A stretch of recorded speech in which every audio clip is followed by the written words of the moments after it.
So Blizzard has just subverted all expectations and announced not just the next expansion, but the next 3.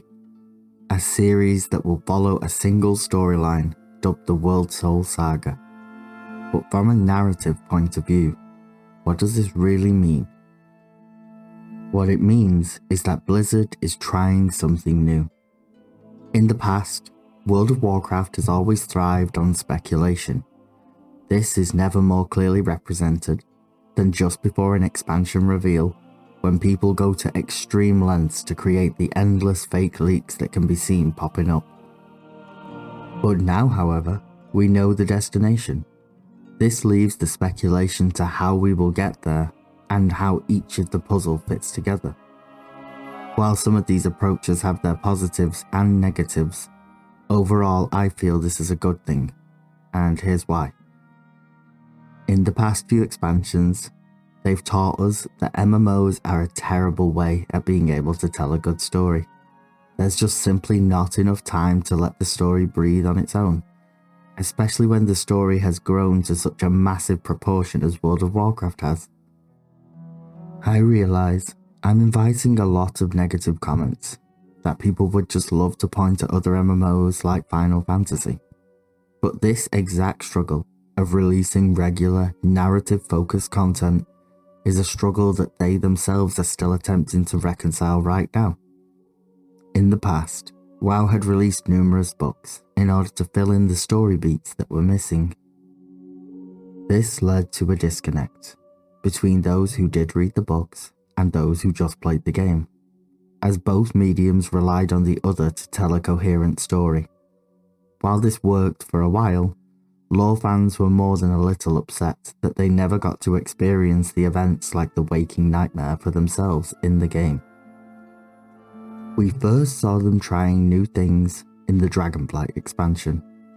We got some mixed media pieces of lore. Some of these came through as short lore books found in the game. They tried writing short stories available for everyone on their website, like The Wedding, while still delivering books from War of the Scaleborn, which I'm still reading, or Explore Northrend. The reception on the whole has been pretty positive, and this new saga they have presented feels like another move towards this new form of storytelling, and I'm pretty sure we can expect all the mixed media supporting lore to continue. Now, that is not to say that everything going forward will be positive, at least for the storytelling. There are a lot of pitfalls to watch out for. They really need to give room for the story to breathe, or we could end up in a situation like the Banshee Queen. Sylvanas' story arc was actually really interesting and nuanced, which I realise may sound a little like a hot take, but give me a moment to explain. Her descent into the underworld, her dark night of the soul moment, was a long time coming. However, it was undermined at every opportunity. They did not give her enough focus when it came to motivations. We did get a few cutscenes, but they had to use those to push the narrative forward. Very exposition heavy, to set up Zoval. At the same time, every quest, every story beat referenced her. This led to a situation where the consumers were just sick of her, and yet we knew barely anything. It was only later, in the book by Christie Golden titled Sylvanas, that gave us any real insight, but by that point the damage had been done. People had already written the story arc off as bad, or had moved on. It is these exact pitfalls that Blizzard will be trying to avoid going forward. Those of you who frequent the Discord know that I'm actually a huge supporter of mixed media method of storytelling. I genuinely believe the best kind of storytelling is just a little bit of everything. We can experience the major moments in the game itself, enjoy the cinematics, the lore books, even events.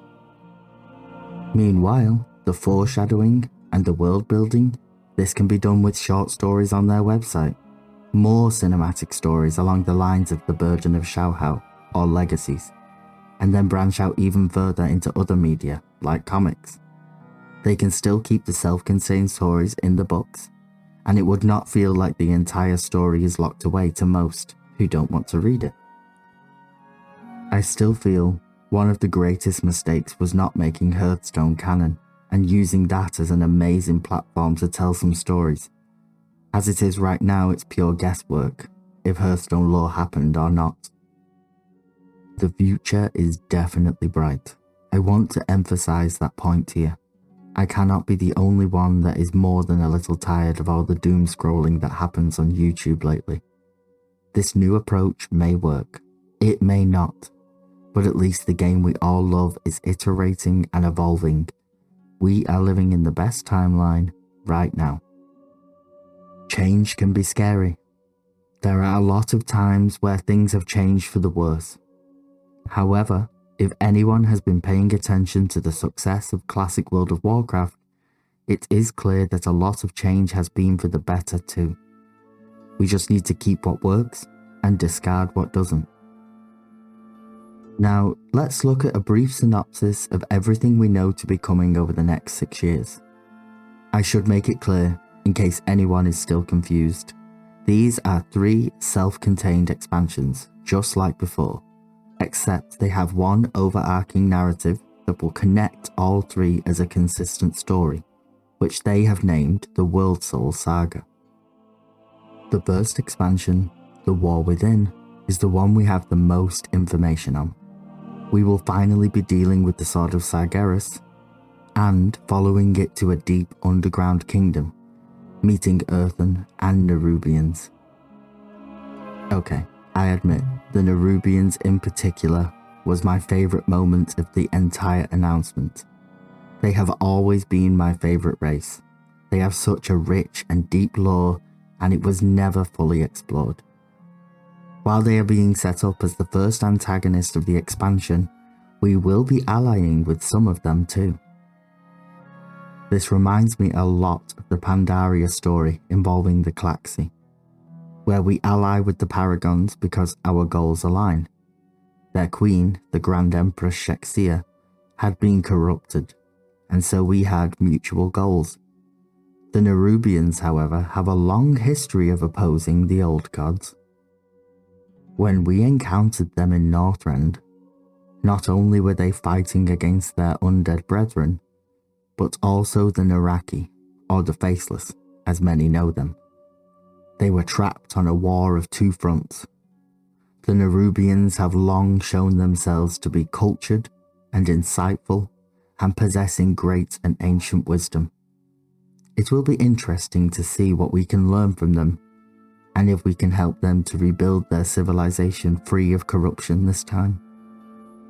And last, but certainly not least, the most unexpected reveal is that we will meet a faction of the devout holy warriors from the Arathi Kingdom, the original tribe of humans when they first became one unified tribe against the trolls.